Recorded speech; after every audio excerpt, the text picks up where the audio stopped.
ଓମ୍ ସାଇରାମ। ଆଜିର ସାଇ ସନ୍ଦେଶରେ ବାବା କହୁଛନ୍ତି, ମୋର ପ୍ରିୟ ସନ୍ତାନ, ମୁଁ ଜାଣିଛି ତୁ ସବୁବେଳେ ମୋତେ ପ୍ରଶ୍ନ କରୁଛୁ। କହୁଛୁ ବାବା, ମୁଁ ତ ମୋ ଜୀବନରେ ଯାହା ସବୁ ଭାବିଥିଲି ସେ ସବୁ ତ କିଛି ବି ହେଲାନି, କିନ୍ତୁ ମୁଁ ଯାହା ନ ଭାବିଥିଲି ବାବା ତୁମେ ସେଇଟା କରୁଛ। ସନ୍ତାନ, ଗୋଟିଏ ବାପା କେବେ ତା'ର ସନ୍ତାନ ପାଇଁ ଖରାପ ଚିନ୍ତା କରିପାରେନି। ସେଥିଲାଗି ମୋର ସନ୍ତାନ, ତୁ ଯାହା ଭାବିଛୁ ମୁଁ ସେ କାମ କଲିନି, କାହିଁକି ନା ସେଥିରେ ତୋତେ ବହୁତ କଷ୍ଟ ଆଉ ଯନ୍ତ୍ରଣା ମିଳିଥାନ୍ତା। ମୁଁ ତୋ ପାଇଁ ସେଇଆ କରିଛି ଯାହା ତୋ ପାଇଁ ଠିକ୍।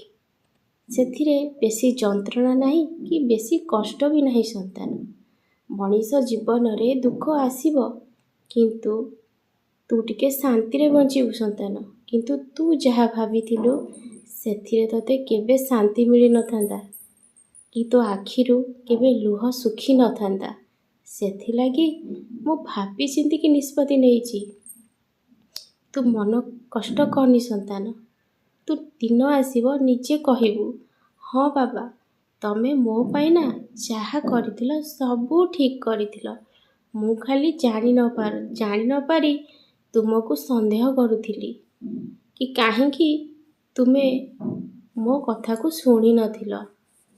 ସନ୍ତାନ, ତୁ ସବୁବେଳେ ମନ୍ତ୍ରକୁ ଟିକେ ଜପ କର।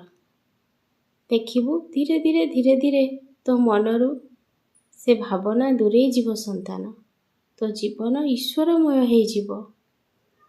ଦେଖିବୁ ସନ୍ତାନ, ତୋତେ ବହୁତ ଶାନ୍ତି ଆଉ ବହୁତ ଖୁସି ଲାଗିବ।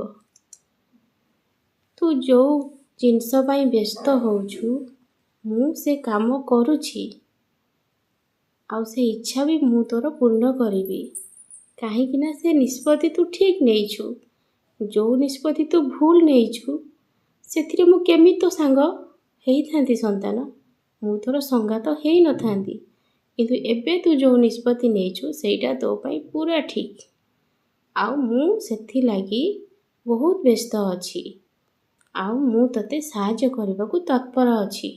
ତୁ ତୋ କର୍ମରେ ଲାଗି ପଡ଼, ଆଉ ମୁଁ ବି ତୋ ପଛେ ପଛେ ଯାଉଛି। ସନ୍ତାନ, ତୁ କ'ଣ କରୁଛୁ ଆଉ କ'ଣ ନ କରୁଛୁ ଟିକେ ଦେଖିବା ପାଇଁ। ମୋ ସନ୍ତାନମାନେ ଯେତେବେଳେ ଖୁସିରେ ଅନ୍ୟକୁ ସାହାଯ୍ୟ କରିବା ପାଇଁ ଦୌଡ଼ି ଯାଆନ୍ତି ନା, ସେଥିରେ ମୁଁ ବହୁତ ଖୁସି ହେଇଥାଏ।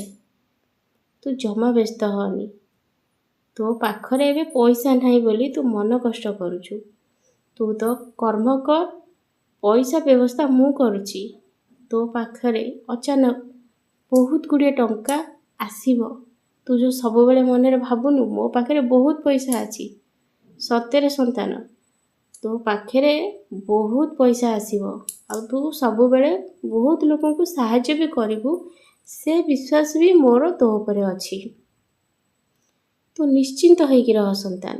ମୋର କିଛି ସନ୍ତାନମାନେ ମୋତେ ସନ୍ଦେହ କରୁଛନ୍ତି, କହୁଛନ୍ତି କାଇଁ ଆମେ ତ ସବୁବେଳେ ଭଲ କର୍ମ କରୁଛୁ, କାଇଁ ଆମର ତ ଏପର୍ଯ୍ୟନ୍ତ ଜୀବନ ବଦଳିଲାନି। ସନ୍ତାନ, ଏଇଟା ତୁମର ସବୁଠାରୁ ବଡ଼ ଭୁଲ। ଯେତେବେଳେ ତୁମ ଜୀବନକୁ ମୁଁ ବଦଳାଇବାକୁ ଚେଷ୍ଟା କରୁଛି ସେତେବେଳେ କିନ୍ତୁ ତୁମେ ମୋତେ ଦୋଷ ଦେଇ ଦେଉଛ। ଆଉ ତୁମର କର୍ମଫଳକୁ ତୁମେ ଦ୍ୱିଗୁଣା କରିଦେଉଛ ସନ୍ଦେହ କରିକି। ସନ୍ତାନ, ସେଥିରେ ମୁଁ ତୁମକୁ କିଛି ବି ସାହାଯ୍ୟ କରିପାରିବିନି। ଯାହା ମନ ମୋ ପାଇଁ ସ୍ୱଚ୍ଛ ନାହିଁ, ଯାହା ମନରେ ପବିତ୍ରତା ନାହିଁ, ଯିଏ ଭଗବାନଙ୍କୁ ଗାଳି କରୁଛି। ମୋତେ ଗାଳି କଲ ମୋର ଦୁଃଖ ନାହିଁ ସନ୍ତାନ, କିନ୍ତୁ ତୁମେ କରିଥିବା ପାପକୁ ମୁଁ କମ୍ କରୁଛି। ତୁମେ ପାପ କରିବ ପୁଣି ମୋତେ ଗାଳି କରିବ। ସନ୍ତାନ, ତାହେଲେ କୁହ ତ ତୁମ କାର୍ଯ୍ୟ ମୁଁ କେମିତି କରିବି? ସେଥିଲାଗି ଭଲ କର୍ମ କର। ତମକୁ ଆସିବାକୁ ପଡ଼ିବନି ମୋ ପାଖକୁ ସନ୍ତାନ।